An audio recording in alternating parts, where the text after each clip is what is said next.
کوئی نہ کوئی بات ایسی کہتے ہیں کہ اپنے آپ کو آدمی پرکھے میں اس معیار پہ پورا اترتا ہوں یا نہیں اترتا. ہر آدمی سوچے. جب آدمی سوچتا ہے کہ معیار یہ ہے تو پھر آسان رہتا ہے اپنی ججمنٹ. اللہ نے کہا ہے نا بل انسان علی نفسہ بصیرہ، اور لوگوں ہر انسان اپنے آپ سے زیادہ باخبر ہے. کمال ہے، اللہ نے کمال کی بات کی. بل الانسان علی نفسہ بصیرہ، اور ہر آدمی اپنے آپ کو زیادہ اچھی طرح جانتا ہے. وَلَوْ أَلْقَى مَعَاذِيرًا، اگرچہ میری نافرمانی کے بعد کتنی ہی دلائل اور عذر پیش کرتا رہے کہ اللہ اس وجہ سے گناہ ہو گیا، اس وجہ سے، اس وجہ سے، اس وجہ سے، وہ آدمی خود جانتا ہے کہ کیا کیا ہے اور کیا کرنا ہے. زندہ ہوتا ہے نا نفس، ضمیر زندہ ہوتا ہے نا، یہ کچوکے لگتے ہیں. اس لیے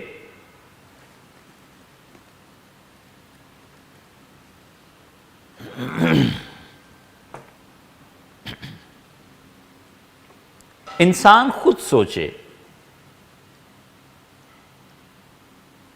ہم کئی مرتبہ ترازو دیتے ہیں کہ یار خود اپنے آپ کو اس میں نہ رکھ کے وزن کرو اپنا کہ کیا ہے.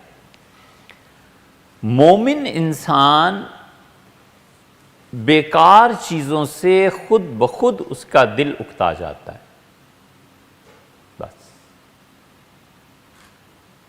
جب آدمی اس درجے تک پہنچ جائے کہ بغیر سوچے سمجھے، بغیر جانے کسی فعل سے اکتاہٹ پیدا ہونے لگے،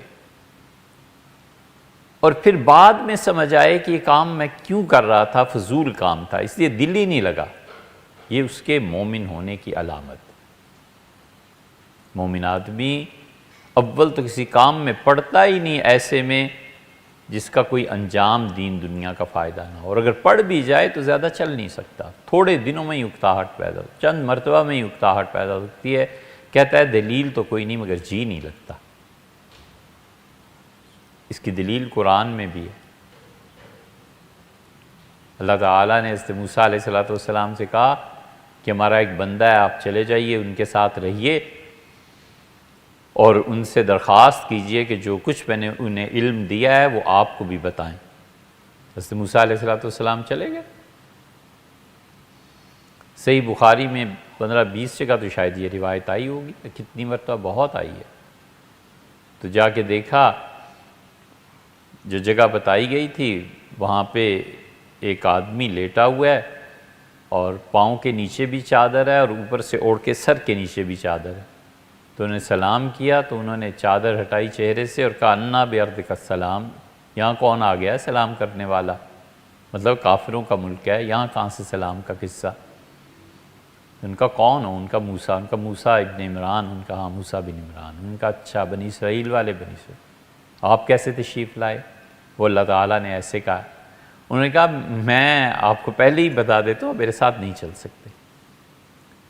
ایک علم اللہ نے آپ کو دیا ہے جو مجھے نہیں دیا، ایک علم اللہ نے مجھے دیا ہے جو آپ کو نہیں دیا، باقی آپ میرے ساتھ چل نہیں سکیں گے.